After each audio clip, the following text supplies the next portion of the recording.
How do you view the role of prisons in society today? Well, remember back when we were young, and we was back during the Vietnam War, we used to talk about the military-industrial complex. Well, now you have the prison-industrial complex.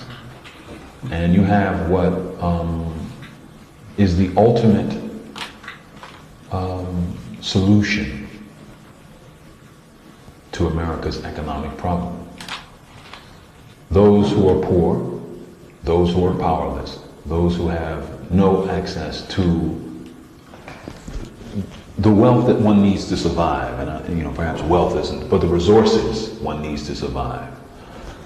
In an area where there is corporate downsizing and there are no jobs and there is only a service economy and education is being cut, which is the only rung by which people can climb.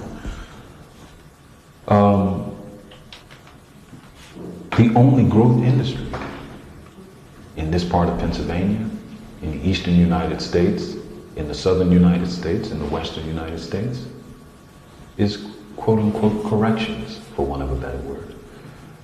The corrections industry is booming. And this joint here ain't 5 years old. Some corporations made a mint off of this thing. This thing cost millions of dollars to be built and constructed.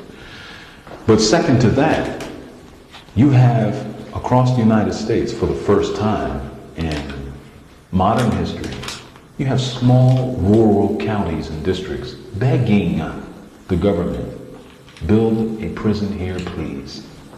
There was a time when it was, not in my backyard. You better not. I don't want that here. But now they talking about, jobs. That's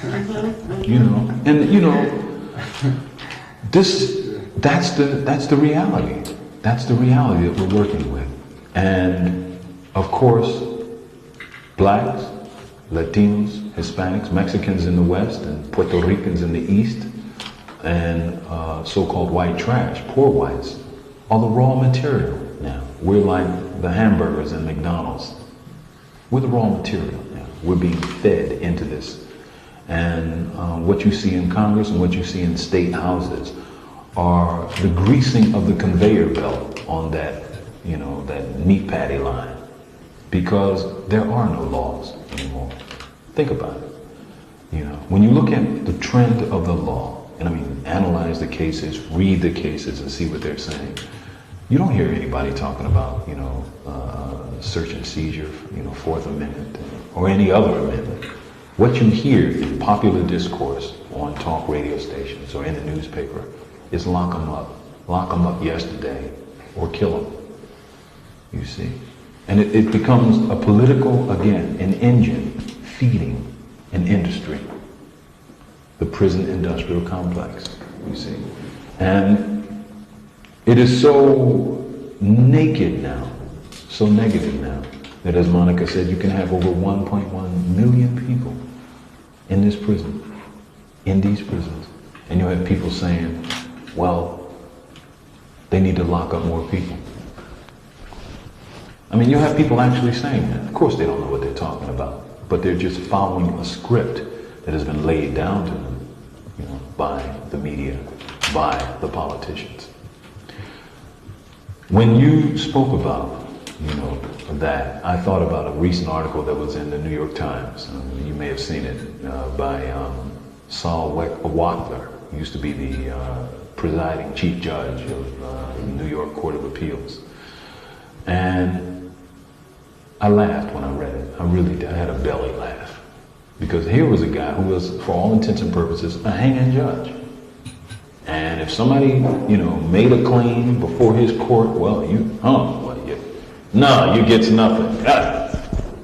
Shot people down like, it was fun.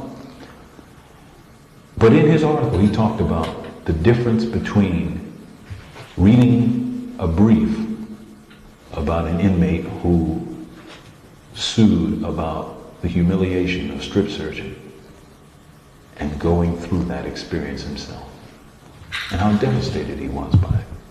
But every one of those 1.1 million people, and increasingly when you look at least across the country now, you don't have to go to prison to go through that humiliation. You can go to your average police station down the block. You know, someone gets arrested for a traffic violation, a ticket. And men and women are being strip searched in every city of America. You see what I'm saying?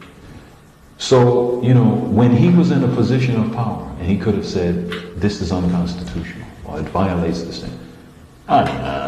Doesn't make a claim. Next, denied. And he didn't sense how wrong, how cold-hearted that was until it was him that had to spread his buttocks. It was him who had to pull his penis back. And you understand what I'm saying? It became a whole nother reality. You know, Jamaicans have a saying, who feels it, knows it.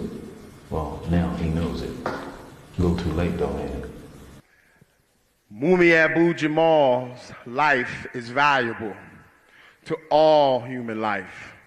Mumia Abu-Jamal's life is valuable to this earth.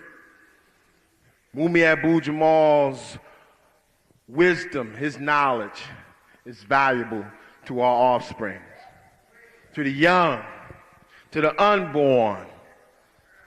We got to free Mumia Abu-Jamal, brick by brick, wall by wall. We have to free Mumia Abu-Jamal. Let's send a message May 17th.